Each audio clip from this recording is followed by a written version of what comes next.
आइए स्टार्ट करते हैं आज से नया सब्जेक्ट इंजीनियरिंग मैकेनिक्स। आज हम आपको इस सब्जेक्ट के बारे में ब्रीफ डिस्क्रिप्शन देंगे कि हमें क्या क्या कोर्स इसमें कवर करना है। और ये पूरा कोर्स हम लोग आज स्टार्टिंग से जब शुरुआत कर रहे हैं तो यहाँ से यहाँ तक लास्ट तक पूरा कवर करेंगे। इस पे कंटिन्यूअसली आपको वीडियो लेक्चर्स मिलेंगे। आपको सभी वीडियो लेक्चर्स देखने हैं और एक सीरीज में देखने हैं। वो लेक्चर 1 देखना है, फिर लेक्चर 2 देखना है, इस तरह से आप सीरीज में चलोगे। साथ में आपको क्या करना है, एक रजिस्टर और पेन लेके बैठना है। जहां आपको कुछ इंपॉर्टेंट लगे उसको आप साथ में नोट करते हुए चलिए। तो हम थोड़ा सा आपको इंट्रोडक्शन देते हैं इस सब्जेक्ट का। नाम है इंजीनियरिंग मैकेनिक्स।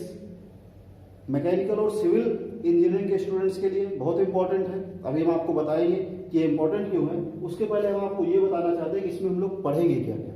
तो इसमें जो हमारा फर्स्ट मॉड्यूल है यूनिट 1, इसमें हम लोग पढ़ेंगे 2 डायमेंशनल फोर्स सिस्टम। 2 डायमेंशनल यानी 2 दिशाओं में फोर्स सिस्टम को पढ़ेंगे। देन फ्रिक्शन पढ़ेंगे। फ्रिक्शन ऐसा टॉपिक होगा जिसका बेसिक्स आप पहले से जानते हो, आपने फिजिक्स में भी पढ़ा होगा इसको अर्लियर क्लासेस में। देन सेकेंड यूनिट में हम लोग पढ़ेंगे बीम्स एंड ट्रसेस। ये हमारा स्ट्रक्चरल कंपोनेंट्स है, बीम और ट्रसेस।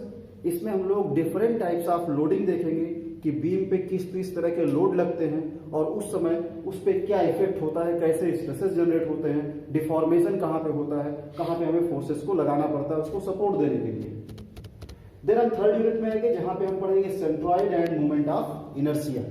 डिफरेंट शेप्स होंगे, उनके सेंट्रॉइड फाइंड करेंगे और मोमेंट ऑफ इनर्शिया निकालेंगे। इसके बाद फोर्थ यूनिट है हमारा, fourth unit kinematics and kinetics of rigid body. इसको हम लोग 2 अलग अलग चैप्टर्स में पढ़ेंगे। पहले चैप्टर में पढ़ेंगे काइनेमेटिक्स ऑफ रिजिड बॉडी और दूसरे चैप्टर में पढ़ेंगे काइनेटिक्स ऑफ रिजिड बॉडी। इसमें हम लोग डीएलम्बर्ट्स प्रिंसिपल को भी पढ़ेंगे, सूडो फोर्स के कॉन्सेप्ट को भी पढ़ेंगे, सर्कुलर मोशन पढ़ेंगे, रोटेशनल मोशन पढ़ेंगे। इन सब टॉपिक्स को यहाँ पे हम लोग कवर करेंगे। ये भी हमारे फिजिक्स का पार्ट है जो हम लोग पहले पढ़ चुके हैं। और लास्ट में जो हमारा होगा 5th यूनिट, यहाँ पे 3 अलग अलग चैप्टर पढ़ेंगे, simple stress and strain, then pure bending of beam और तीसरा चैप्टर इसमें आता है टॉर्सन, जहां पे ट्विस्टिंग मूवमेंट आता है। तो ये हमारा सिलेबस होगा जिसको हम लोग अंडर इंजीनियरिंग मैकेनिक्स कवर करेंगे। अब हम आपको बताते हैं कि इंजीनियरिंग मैकेनिक्स आपके लिए इंपॉर्टेंट क्यों है, इस सब्जेक्ट को हम पढ़ते क्यों। तो मैं आपको बताऊं, आप मैकेनिकल या सिविल के स्टूडेंट हो, डेफिनेटली आपको कहीं ना कहीं डिजाइन करना पड़ेगा। जो मैकेनिकल के स्टूडेंट्स होते हैं उनको मशीन के डिफरेंट कंपोनेंट्स डिजाइन करने पड़ते हैं अगर वो रिसर्च एंड डिजाइन में जाते हैं। इस तरीके से जो हमारे सिविल के स्टूडेंट्स हैं उनको डिफरेंट स्ट्रक्चर्स डिजाइन करते हैं और उसके लोड निकालते हैं। तो आपको डिजाइन में से अवेयर होने के लिए इस इंजीनियरिंग मैकेनिक्स को आपको पढ़ना है कि अंडर डिफरेंट लोडिंग कंडीशन, अलग अलग तरह के लोड में हमें कहां पे कैसा सपोर्ट देना है, कौन सा मटेरियल यूज करना है, ये सब आप इंजीनियरिंग मैकेनिक्स में सीखोगे। मतलब effect of external force on a rigid body.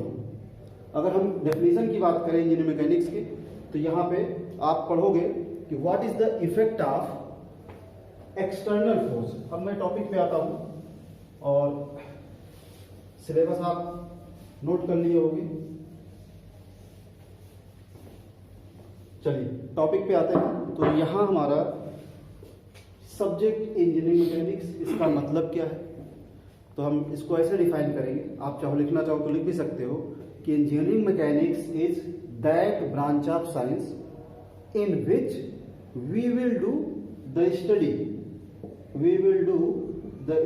Of rigid body under the action of external force, यानी effect of force on a rigid body. अगर हम एक लाइन में इसी बात को कहें तो effect of force on a rigid body. ये ध्यान रखिएगा, हम लोग इंजीनियरिंग मैकेनिक्स में कौन सी बॉडी के बारे में स्टडी करेंगे, रिजिड बॉडी।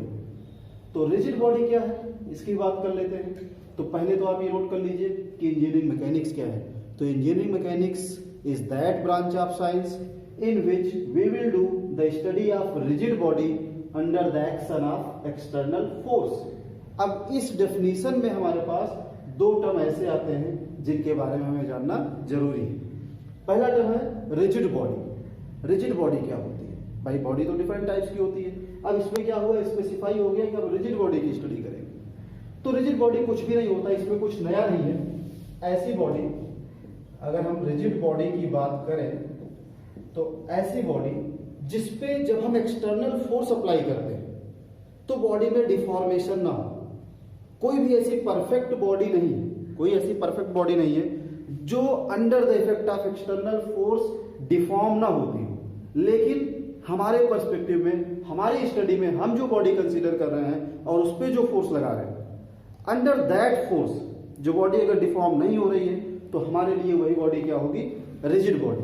तो हम कह सकते हैं a body which is non deformable, a body which is non deformable, ऐसी बॉडी जो डिफॉर्म ना हो। कब? Under the action of external force. इसके साथ हम इसको ऐड कर लीजिए, rigid body a non deformable body under the action of external force, ये हमारी क्या है, रिजिड बॉडी। इसी बात को हम दूसरे शब्दों में समझते हैं। आप जानते हो, मान लीजिए कोई बॉडी हम ले लेते हैं, suppose this is a body, ये एक बॉडी है और इस बॉडी पे आपको पता है कोई भी सॉलिड है, बहुत छोटे छोटे मॉलिक्यूल से मिलके बने हैं, इसके अंदर बहुत सारे मॉलिक्यूल्स होंगे।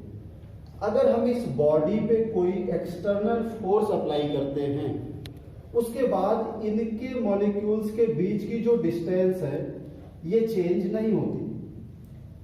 The distance between two molecules does not change, या कह सकते हो कि the distance between the molecules is constant. तो हम इसको ऐसे डिफाइन करिए, if the distance between two molecules of a body does not change under the action of external force, that body is called rigid body. तो ऐसी body की study हम करेंगे किसमें, इंजीनियरिंग मैकेनिक्स में। और हम डिफाइन करते हैं कि engineering mechanics is that branch of science in which we will do the study of rigid body under the action of external force. मैं उम्मीद करता हूं कि रिजिड बॉडी आप समझ गए होंगे। अब जैसा मैंने आपसे बताया था कि इस डेफिनेशन में दो टर्म है जिसको जानना हमारे लिए जरूरी है बिफोर स्टार्टिंग द सिलेबस। दूसरा सब वर्ड इसमें आ रहा है फोर्स, तो थोड़ा सा फोर्स को भी जान लेते हैं। आप लोगों को जो इंपॉर्टेंट लगे वो नोट करते रहिएगा। थ्योरेटिकल टॉपिक है, ऐसा कुछ है नहीं, अभी बिल्कुल बेसिक बेसिक बातें हम लोग कर रहे हैं यहाँ पे। धीरे धीरे हम लोग इसमें और स्टैंडर्ड पे चलेंगे, लेकिन जब हम कुछ स्टार्ट करते हैं तो उसका बेस बनाना पड़ता है। इसलिए हम लोग कुछ भी नहीं छोड़ेंगे, बिल्कुल जीरो से स्टार्ट करेंगे, एक एक वर्ड को समझेंगे और एक एक वर्ड को समझते हुए चलेंगे, साथ में लिखते हुए रहेंगे। अब हम बात कर लेते हैं फोर्स का। फोर्स क्या होता है, कुछ बेसिक बेसिक बातें हैं, ये जानना जरूरी है। जब आप सोच रहे हो सर फोर्स भी पढ़ा रहे हैं, फोर्स इतनी कौन सी बड़ी बात है कि इसको यहाँ पे पढ़ाया जाए। लेकिन अगर आप में से किसी एक को फोर्स नहीं पता है या आप भूल गए हो और मैं इंजीनियरिंग मैकेनिक्स पढ़ा रहा हूँ, आप फोर्स नहीं समझ पाए, तो फिर ये सब पढ़ाने का कोई मतलब नहीं होगा हमारे लिए। हमारा पर्पज ये है कि एक एक लोग के समझ में आए। मैं मान के चलता हूँ कि आपको फोर्स पता है, आपने बहुत पढ़ा भी है इसके बारे में, इवन क्लास 9, 6, 7, 8 से हो सकता है आप फोर्स पढ़ते आ रहे, लेकिन फिर भी क्योंकि हम मैकेनिक्स पढ़ रहे हैं और रिजिड बॉडी में फोर्स की एनालिसिस कर रहे हैं, तो हम फोर्स की बात जरूर करेंगे यहाँ पे, इसको हम छोड़ के नहीं चल सकते। आपने अर्लियर क्लासेस में पढ़ा होगा कि the push pull effect, the push pull effect is force. आपके बीच में कुछ लोग यूपी बोर्ड हिंदी मीडियम के होंगे, उन्होंने पढ़ा होगा धक्का या खिंचाव। धक्का या खिंचाव मतलब ये बॉडी है कोई, ये कोई बॉडी है, इस बॉडी को पुश किया गया, इस बॉडी को पुश किया गया, या फिर एक दूसरी बॉडी लेता हूं, इसको पुल किया गया। यहां पे पुश किया जा रहा है, धक्का दिया जा रहा है, और यहां पे खींचा जा रहा है, पुल किया जा रहा है। तो आपने क्या किया, 9th स्टैंडर्ड में पढ़ा कि इस पुश या पुल के इफेक्ट को, इसकी वजह से जो चेंज आया, जो इफेक्ट इस बॉडी पे आया, मान लीजिए बॉडी ए है, बॉडी बी है, इसी को क्या कहते हैं, फोर्स कहते हैं। ठीक है, बिल्कुल सही है, फोर्स है, धक्का या खिंचाव, पुश और पुल, इफेक्ट ऑफ पुश और पुल, दैट इज फोर्स। लेकिन अब इसको थोड़ा सा डेफिनेशन फॉर्म में समझते हैं। मैं अगर आपसे पूछूं कि आपने पुश कहां पे लगाया, इस बॉडी के अंदर लगाया या बॉडी के बाहर लगाया, आप बताइए कहां पे लगाया। ठीक है, बॉडी के बाहर। चलिए अब मैं पूछूं पुल को आपने बॉडी के बाहर लगाया या बॉडी के अंदर, तो आपका आंसर क्या आएगा, सर अंदर कैसे हम जाएंगे बॉडी के, फोर्स तो हम बाहर से ही लगा पाएंगे। वेरी गुड, यानी आपने कहा कि ये जो फोर्स लगाया ये कहां से लगाया, बाहर से, एक्सटर्नल फोर्स कहां से लग रहा है, बॉडी के बाहर से लग रहा है। यानी एक चीज पता चला कि फोर्स जो है ये एक्सटर्नल एजेंसी, ये एक्सटर्नल एजेंट है, ठीक। अच्छा, अब मान लीजिए ये ऑब्जेक्ट मैं ले लेता हूं, इसी बॉडी को मैं बाहर निकाल लिया, बॉडी ये है जो भी आपने देखा। अब इसको मैं पुश कर रहा हूं, यहां पे पुश किया गया है, ऐसे पुश कर रहा हूं, बॉडी आगे चली गई। बॉडी क्या हुआ, इसमें मोशन आ गया, स्टेट में चेंज। जो स्टैटिक बॉडी थी, एक स्थिर अवस्था में थी, इसमें क्या हुआ, मोशन स्टार्ट हो गया। इसका मतलब ये हुआ कि फोर्स जो है बाहर से लगता है और बॉडी के स्टेट में चेंज कर सकता है। Change the state, change the state और पोजीशन। अच्छा ठीक है, बॉडी की स्टेट को चेंज कर सकता है, मतलब बॉडी हमारी स्टैटिक कंडीशन में थी, मूव कर गई, ठीक है। अब मैं इस बॉडी पे, जो आप व्हाइट बोर्ड देख रहे हो, अब मैं इस पे फोर्स लगा रहा हूं, इस पे फोर्स लगाया, क्या ये दीवार के साथ मूव कर गया, नहीं मूव किया, मूव नहीं किया।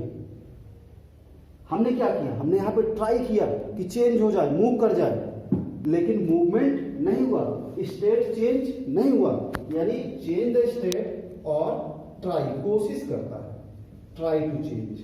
जरूरी नहीं है कि हमेशा बॉडी की स्टेट चेंज हो जाए under the effect of force, ठीक। तो अब अगर हम कंक्लूड करें इस फोर्स के डेफिनेशन को, तो हम कैसे डिफाइन करेंगे, force is an external agency which changes or try to change the position, the state of an object या ऑफ अ बॉडी। यानी फोर्स हमारा क्या है, एक बाह्य बल है जो बाहर से लगता है, बॉडी की अवस्था में परिवर्तन करने की कोशिश करता है। कुछ हमारे पॉलिटेक्निक के स्टूडेंट होंगे जो हिंदी मीडियम को भी प्रेफर करते हैं, उनके लिए डेफिनेशन है कि बल वह बाह्य कारक है जो किसी बॉडी की अवस्था को परिवर्तन करता है या परिवर्तन करने की कोशिश करता है। Force is an external agency which changes or try to change the position of an object. इसी को आप पढ़ते हो कि रेस्ट को मोशन में ला सकता है, मोशन को रेस्ट में ला सकता है, वो सभी स्टेट है बॉडी की, उसमें चेंज कर सकता है या चेंज करने का एक एफर्ट कर सकता है। तो ये हमारी डेफिनेशन हो गई फोर्स की। इसके साथ साथ फोर्स की यूनिट क्या होती है,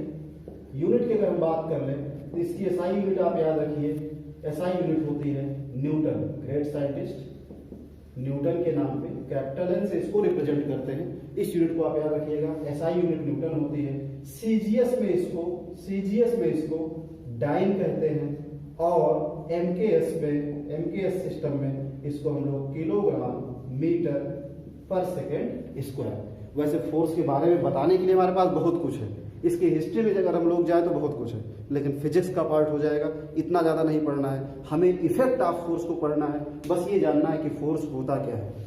तो इसके बाद हमारा जो नेक्स्ट लेक्चर होगा इसमें हम लोग बात करेंगे लॉज ऑफ मोशन पे। मैंने बताया है कि हम लोग बेसिक बातें भी पहले इसके बारे में जानेंगे, फिर हम लोग फोर्स सिस्टम पे आएंगे। Thank you for watching.